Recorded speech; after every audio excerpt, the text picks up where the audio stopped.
Praise the Lord. ദൈവത്തിൻ്റെ അതിപരിശുദ്ധമായ നാമം വാഴ്ത്തപ്പെടുമാറാകട്ടെ. കർത്താവായ യേശു ക്രിസ്തുവിൻ്റെ നാമത്തിലുള്ള സ്നേഹവന്ദനത്തെ ഈ സന്ധ്യയെങ്കിൽ എല്ലാ ദൈവമക്കളെയും അറിയിക്കട്ടെ. ഇന്ന് അല്പസമയം ചിന്തിക്കുവാൻ ആഗ്രഹിക്കുന്ന തിരുവചനം ലൂക്കോസ് എഴുതിയ സുവിശേഷം 9-ാം അധ്യായത്തിൻ്റെ 23-ാമത്തെ വാക്യം. എന്നെ അനുഗമിക്കാൻ ഒരുത്തൻ ഇച്ഛിച്ചാൽ അവൻ തന്നെത്താൻ നിഷേധിച്ച് നാൾതോറും തൻ്റെ ക്രൂശ് എടുത്ത് എന്നെ അനുഗമിക്കട്ടെ. ദൈവ ഇഷ്ടം നമ്മുടെ ജീവിതത്തിൽ നിറവേറണമെങ്കിൽ തന്നെത്താൻ നമ്മൾ നിഷേധിക്കണം. സ്വന്തം ഇഷ്ടത്തിന് പ്രാധാന്യം നൽകുന്നിടത്ത് ദൈവഹിതം വെളിപ്പെടുകയില്ല. റോമാലേഖനം 8-ാം അധ്യായത്തിൻ്റെ 28-ാമത്തെ വാക്യം നാം കാണുന്നു. എന്നാൽ ദൈവത്തെ സ്നേഹിക്കുന്നവർക്ക് നിർണയപ്രകാരം വിളിക്കപ്പെട്ടവർക്ക് തന്നെ സകലവും നന്മയ്ക്കായി കൂടി വ്യാപരിക്കുന്നുവെന്ന് അറിയുന്നു. ദൈവത്തെ സ്നേഹിച്ചാൽ മാത്രം മതി. നമ്മളൊന്നിൻ്റെയും പുറകെ ഓടി നടക്കണ്ട, ഒന്നിനെക്കുറിച്ചും ഭാരപ്പെടണ്ട. ദൈവത്തെ സ്നേഹിച്ചാൽ മതി, സകലതും നന്മയ്ക്കായി കൂടി വ്യാപരിക്കുമെന്ന് പറഞ്ഞവൻ നമ്മളിൽ അപ്രകാരം തന്നെ ചെയ്ത് നമ്മളെ സഹായിക്കും, നമ്മളെ അനുഗ്രഹിക്കും. അതുപോലെ തന്നെ റോമാലേഖനം 12-ാം അധ്യായത്തിൻ്റെ 2-ാമത്തെ വാക്യം വായിക്കുമ്പോഴും ഈ ലോകത്തിന് അനുരൂപമാകാതെ നന്മയും പ്രസാദവും പൂർണ്ണതയുമുള്ള ദൈവഹിതം ഇന്നതെന്ന് തിരിച്ചറിയേണ്ടതിന് മനസ്സുബുദ്ധിക്ക് രൂപാന്തരപ്പെടുകയും.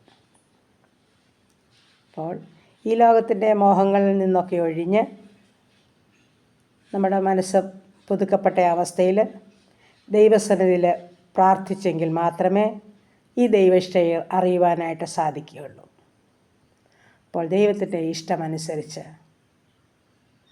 നമുക്ക് ജീവിക്കാം, അതിനായി നമ്മളെ സമർപ്പിക്കാം. ദൈവം അതിനായിട്ട് നമ്മളെ ഒരുക്കട്ടെ, സഹായിക്കട്ടെ. നമുക്കതിനായി പ്രാർത്ഥിച്ച് വചനപ്രകാരം മുന്നേറാം. ദൈവം നമ്മളെ അനുഗ്രഹിക്കുമാറാകട്ടെ. എൻ ദൈവമേ, നിന്നിഷ്ടം ചെയ്യുവാൻ വന്നിടുന്നേ ഞാൻ ഇന്നു മോദമായി. എൻ്റെ ഇഷ്ടം ഒന്നും വേണ്ട പ്രിയനേ, അങ്ങേ ഇഷ്ടം എന്നിൽ പൂർണ്ണമാക്കണേ. എൻ്റെ ഇഷ്ടം ഒന്നും വേണ്ട പ്രിയനേ, അങ്ങേ ഇഷ്ടം എന്നിൽ പൂർണ്ണമാക്കണേ. ഹല്ലേലൂയ. നന്ദി പിതാവേ, സ്തുതിക്കുന്നു കർത്താവേ, സ്തോത്രം ചെയ്യുന്നു കരുണയുള്ള നാഥ സ്വർഗസ്ഥ പിതാവേ.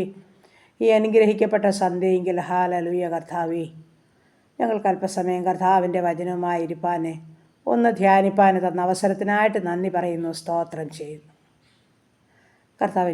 ഞങ്ങളെ തന്നെ നിഷേധിച്ചുകൊണ്ട് അവിടുത്തെ ക്രൂശെടുത്ത് അങ്ങേ അനുഗമിക്കുന്ന മക്കളായി തീരുവാൻ അടിയങ്ങളെ സഹായിക്കുമാറാകണമെന്ന് പ്രാർത്ഥിക്കുന്നു.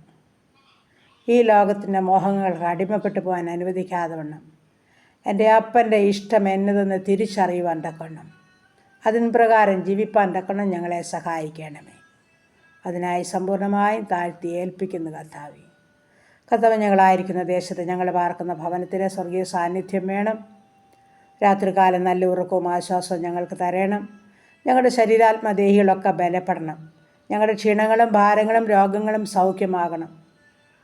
നന്നായി ഉറങ്ങി ഉണർന്ന് കർത്താവിൻ്റെ പാദപീഠം ചാർന്നിരുന്ന് മഹത്വപ്പെടുത്തി എഴുന്നേൽപ്പാൻ ഞങ്ങളെ സഹായിക്കണം. ഞങ്ങളുടെ രോഗികളെല്ലാം സൗഖ്യത്തോടെ സൂക്ഷിക്കണം. പ്രാർത്ഥിച്ചേൽപ്പിക്കുന്നു യേശു ക്രിസ്തുവിൻ്റെ നാമത്തിൽ തന്നെ. ആമേൻ, ആമേൻ, ആമേൻ. സ്തോത്രം, സ്തോത്രം, സ്തോത്രം.